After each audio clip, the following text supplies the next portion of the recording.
Greetings and welcome to my dear Capricorn. This is Ron from Tarot of the Twin Sun. We are dealing here with lessons that are structured over time in order to see the energy of Capricorn dealing with a specific other. This other is usually ruled by the moon. They are intended to give you, if you unite with their energy, a sense that some sort of structure or a dedication of the outer world, which Capricorn represents, can relate to the inner being that Capricorn brings into. So essentially the lesson here is for them to see you as someone who brings truth to communities, okay? Or truth to dreams, bringing structure to the dreams of truth, okay?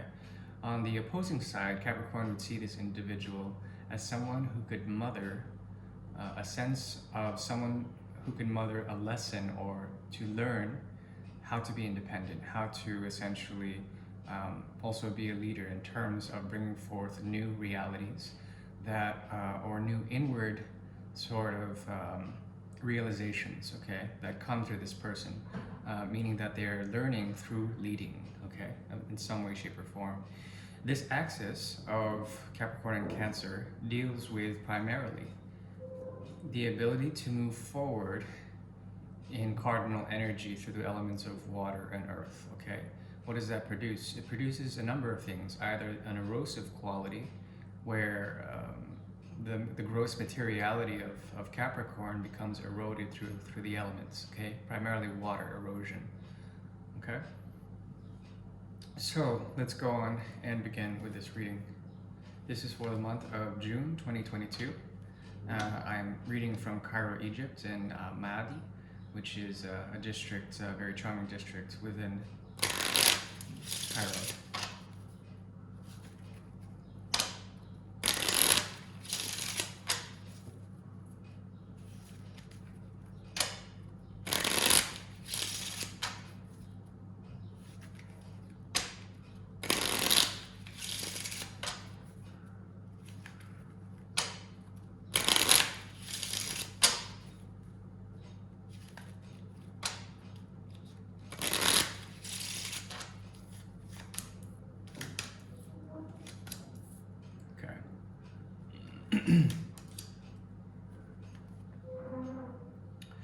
So, when it comes to your routine and work, there's something about waiting for a gift on the horizon.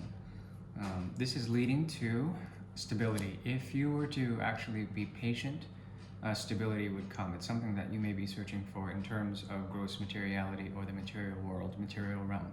Dealing with finances or your own work, there's something here about a collapse in terms of a passion project or something that you may have been working with someone else, a commitment of some sort.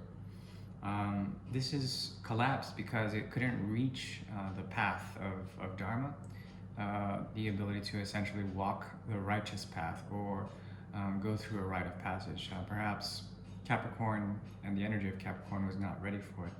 And granted, it is a cardinal energy, there is forward movement, but this is through essentially a collapse of some sort, disintegration, in which you have to make a choice whether or not to be patient, okay? The idea here is to embrace the sort of the opposite, okay? What Capricorn does not work for, essentially what is given to them by the good grace of the mystical realm or the higher dimensions. Gifts have to be learned how to be received, especially if the gift comes in the form of something not working out, okay? There are two versions of Capricorn right now. One looks to the past with great intuition and truth.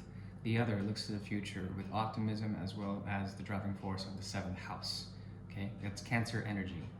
With this, there is an ability to plant and be fertile in what you do in terms of pulling the rose from reality. So this could be essentially a gift or something that had to do with harvesting too early in terms of a heart's desire, in terms of that. It converts though, it moves from the element of air into water.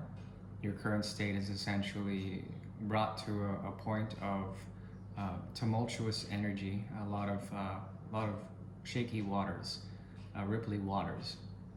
What this creates is a conversion to air primarily. So through the ability to foster an unconditional love in your futuristic manifestations, there is an ability to move from fire to air. Okay, what does that mean? Essentially, I see here a type of burnout, and you can pull it from it what you want. If there is an element of instability or stagnation or not being able to choose between two different things overall, there's going to be a truth that you can move forward to. It might be a painful lesson in disguise, and through this pain, you can transform and move forward. Okay.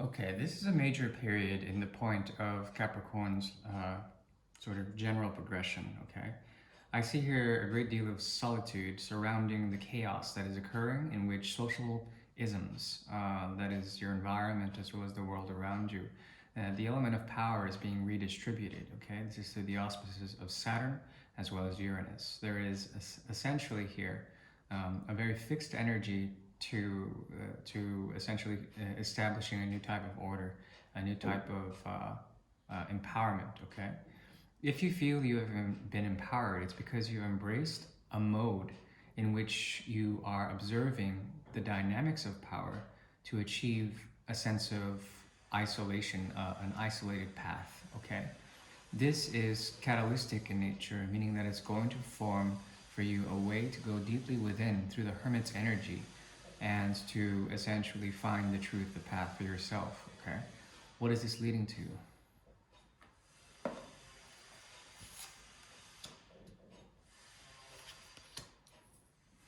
Okay, the difference here is the Ace of Cups in reverse. There's something about healing in the way that you identify with status, okay? And how status is sort of being redefined in its very nature, in which power schemes or pyramids are being toppled over to essentially create a new sense of order, okay? This order essentially comes through the auspice of Mercury. If you embrace Mercury as a provider for messages during a time of Mercury retrograde in Taurus, there's an ability to eventually move from the second to the sixth house. This movement from the second to the sixth indicates essentially a way of devoting yourself to modes of good health and purification through the energy of Virgo. Okay, what else does this mean? It means that you can find the medicine on the pathwork that you're doing to move forward to the Seven of Cups in reverse. What does that mean?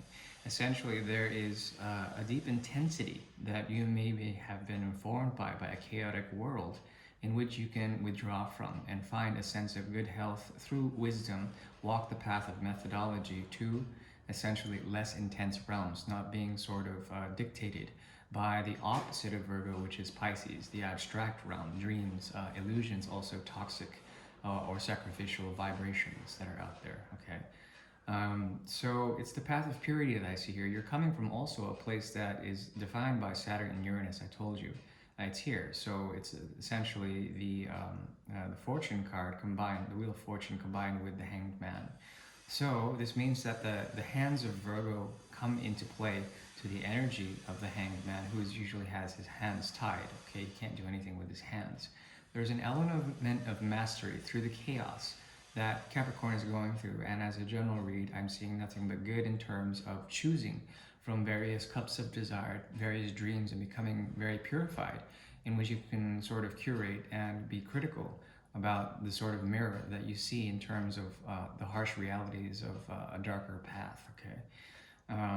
Ultimately, I see here also the Ace of Cups emerging in the reverse, plus the Six of Cups, okay? If there are any relationships that you could not find a path of independence on, it's because the actual dynamics of relationships and how they are being sort of interpreted or redefined in terms of class structure within relationships or social dynamics in general, or even of love. There's something here about the process of purgation that has to do with pushing that button to essentially find a sense of freedom in it all, to find also a sense of good health and purity. But it requires a great deal of isolation and dealing with the chaos of the mind. Okay? Uh, the advice is to essentially let go of a part of your time, your energy, your resources. There's something about it where the more you give to others in terms of idealizations or the cornerstones of your existence when it comes to your domain or domicile, your home, there's something about it where you can find that order or find a sense of goodness when you give or be altruistic in some sort of way. That's why I'm saying if you embrace the energy of Virgo, which is primarily through the Eight of Pentacles as well as the Six of Pentacles, there's an ability for you to find that you get rid of something and you gain something in return in terms of what you were actually searching for, which is something you can hold, something you can grab and call powerful in some sort of way. Okay, and I find it to be extremely good, this reading. There also is the Lover's card here. If anything comes in terms of offers of other relationships or offers in terms of attention from others, I would recommend to stay within the path of isolation, as well as to be a student of it all, to sort of not partake in the experience, but more to observe and to be in the middle, okay, the middle ground when it comes to offers of relationships or anything like that. I think this period of time in the month of June 2022, especially with Capricorn ascendants, it's pointing to a time of perfection of futuristic structures, of concepts of the mind, okay? Also the path unveiling and finally walking through the chaos and through the illusion, cutting through that in order to find a sense of truth or a sense of healing in it all, okay? And that is what I see. Wishing you well. And next time I'll do the Great Mirror, but today it was most certainly a general reading. One more thing I want to see.